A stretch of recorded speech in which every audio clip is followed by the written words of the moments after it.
మాలిని దేవి multi speciality hospital, Christian పేట, 5వ line, కావలి.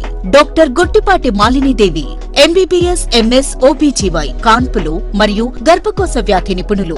మాలిని దేవి multi speciality hospital నందు అందించు వైద్య సేవలు: సాధారణ కాన్పులు, సిజేరియన్లు, లాప్రోస్కోపిక్ ద్వారా గర్భసంచికి సంబంధించిన ఆపరేషన్లు, ట్యూబెక్టమీ, పిల్లలు లేకుండా operation, high risk pregnancy, ectopic pregnancy మరియు గర్భసంచి నీటి బుడగలు, గర్భసంచి జారిన ఆపరేషన్లు, రొమ్ముగడ్డలకు చికిత్స, నెలసరి ఇబ్బందులకు చికిత్స, మెనోపాజ్ సమస్యలకు చికిత్స చేయబడును. స్త్రీలకు సంబంధించిన అన్ని సమస్యలకు చికిత్స చేయబడును. పిల్లలు లేని వారికి ప్రత్యేక చికిత్స కలదు. ముఖ్య గమనిక: మా హాస్పిటల్ నందు కాన్పోయిన తరువాత తల్లి బిడ్డను ఉచితంగా మా వాహనంలో క్షేమంగా ఇంటికి చేర్చబడును.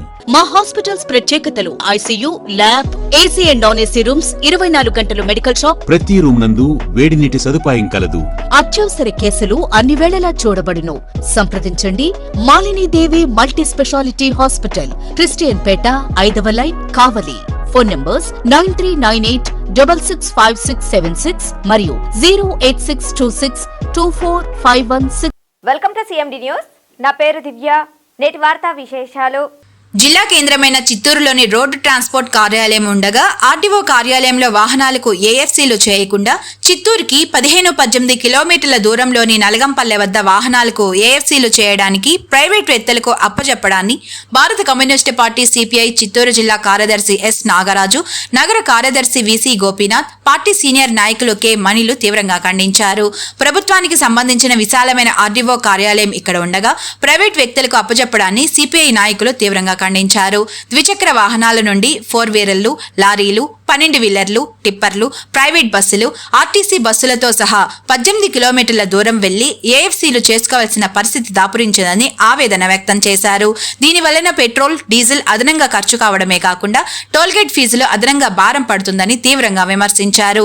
ఏఎఫ్సీలు చేసుకునే సందర్భంలో ఏదైనా తప్పు దొర్లితే మరొక రోజు ఉండాల్సి వస్తుందని, ఇక్కడ తినడానికే జీ సత్రం, బంగారుపాలెం పోవాల్సిన పరిస్థితి ఉందని తెలిపారు.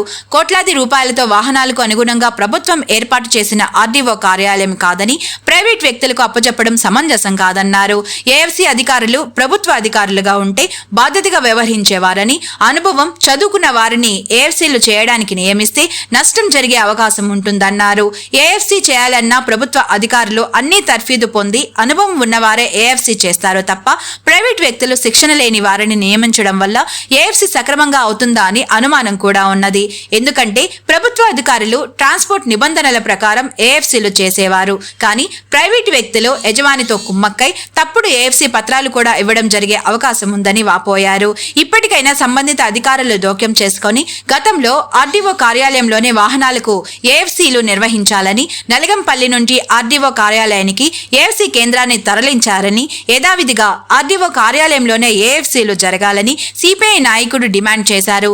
లేని పక్షంలో పోరాటం చేపట్టవలసి వస్తుందని అధికారులను హెచ్చరించారు. జిల్లా కేంద్రంలో ఉన్నటువంటి చిత్తూరులో ఆర్టీఓ కార్యాలయం ఉంది. ఈ ఆర్టీఓ కార్యాలయంలో కూడా డిటిసి కార్యాలయం కూడా ఉంది. ఈ ఆర్టీఓ కార్యాలయం చాలా పెద్దదిగా విస్తరణ కలిగినటువంటి కార్యాలయం, ప్రభుత్వం సంబంధించిన కార్యాలయం. రెండోది బ్రేక్ ఇన్స్పెక్టర్ మొదలుకుంటూ అధికారులతో కూడా ఈ ఆర్టీఓ కార్యాలయంలో ఉన్నారు. అక్కడనే ఆనవాయితీగా ఎన్నో సంవత్సరాలుగా ఆర్టీఓ కార్యాలయంలోనే ఎఫ్సీలు జరుగుతూ ఉంది. కానీ ఈరోజు ఎఫ్సీ కార్యక్రమాలంతా కూడా ఎక్కడ జరుగుతుందంటే నలగాంపల్లిలో చిత్తూరుకి 18 కిలోమీటర్ల దూరంలో ఎఫ్సీ చేసుకునేదానికి అక్కడ ప్రైవేటు వాళ్ళకి అవకాశం కల్పించినారు. దీన్ని భారత కమ్యూనిస్ట్ పార్టీగా, సిపిఐగా తీవ్రంగా ఖండిస్తున్నాం. ఎందుకంటే ఒక ప్రభుత్వ అధికారులు, ఒక బ్రేక్ ఇన్స్పెక్టర్లు, దానికి సంబంధించిన అధికారులు వాళ్ళ యొక్క టెక్నికల్గా, వాళ్ళు ప్రాక్టికల్గా చూసి ఆ ఎఫ్సీ చేస్తూ ఉంటారు. ఎఫ్సీ చేసిన తర్వాత దానికి తగ్గట్టు బిల్లుని ప్రభుత్వ సంబంధించిన చలాన్ని కూడా వాళ్ళు కడుతున్నారు. కానీ ఇదే ఎఫ్సీ ఇప్పుడు ఎఫ్సీని ప్రైవేట్ పరం చేయడం వల్ల, నువ్వు నలగాంపల్లిలో పెట్టడం వల్ల, ఇక్కడ నుంచి 18 కిలోమీటర్లు పోవడం వల్ల ఇక్కడ లారీ ఓనర్లు కానీ, అదేవిధంగా బస్సు ఓనర్లు కానీ, అదేవిధంగా ఆటో ఓనర్లు కానీ, అదేవిధంగా 2 వీలర్లు కానీ, అదే 4 వీలర్లు కానీ, 10 వీలర్లు కానీ, 12 వీలర్లు కానీ చాలా ఇబ్బంది పడే పరిస్థితి వస్తుంది. వీళ్ళు ఇక్కడి నుంచి పోవాలంటే వాళ్ళకి డీజిల్ ఖర్చు, రావడానికి డీజిల్ ఖర్చు, ఇది లేకుండా టోల్ గేట్లు కూడా కట్టాల. ఇక్కడ 600 రూపాయలు 200 రూపాయలు ఖర్చు అయ్యే ప్రమాదం జరుగుతుంది. కానీ వాళ్ళే ఇబ్బంది పడి ఎఫ్సీ చేయడానికి డబ్బులు అక్కడెక్కడో అప్పు సప్పు చేసి మనం ఎఫ్సీ చేసుకుంటా ఉంటే ఈరోజు ప్రైవేట్ పరం చేయడం వల్ల వాళ్ళే ఊరికే చేస్తున్నారా? వాళ్ళు కూడా డబ్బులు చేసుకొని వాళ్ళ దగ్గర లంచాలు తీసుకొని ఇక్కడ ఎఫ్సీ చేసే పరిస్థితి ఉంది. ఒకవేళ అధికారులు ఎఫ్సీ కానీ చేస్తే వాళ్ళకి నిజాయితీగా నిబద్ధతగా ఏదైతే షరతులు ఉండదో ఆ షరతుల ప్రకారం ట్రాన్స్పోర్ట్ ఏదైతే షరతులు ట్రాన్స్పోర్ట్ షరతుల ప్రకారం వాళ్ళు ఎఫ్సీ చేస్తారు. కానీ ప్రైవేట్ పరం చేయడం వల్ల ఒకవేళ నిబంధనలకు విరుద్ధంగా ఉన్నా కూడా వాళ్ళు ఏదో లంచమో మంచో చెట్ట తీసుకొని తునమో ప్రాణమో తీసుకొని వాళ్ళకి బండి మంచిది ఎఫ్సీ పర్ఫెక్ట్ అనేసి వాళ్ళకి ఎఫ్సీ చేసే పరిస్థితి ఈరోజు ఉన్నది అనేది కూడా మేము అనుమానం పడుతున్నాం. ఇది మంచి పద్ధతి కాదు. ప్రభుత్వం కూడా ఆలోచించాలి.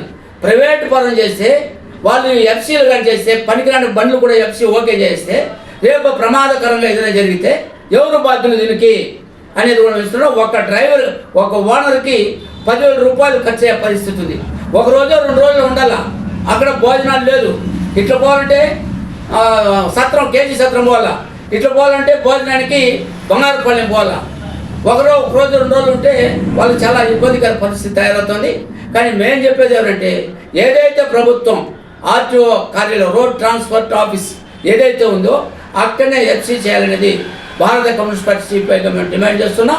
తప్పనిసరిగా ఆడ లేకపోతే టెక్నికల్ కొంతమంది మొత్తం కూడా దానికి సంబంధించినప్పుడు ఎఫ్సీ చేయాలంటే దానికి ఒక అనుభవం ఉండాలా, ఎక్స్పీరియన్స్ ఉండాలా, దానికి సంబంధించి ఉండాలి. కానీ ఆడున్నటువంటి అలా అనుభవం ఉన్నటువంటి అధికారులు లేరు, టెక్నికల్ లేరు.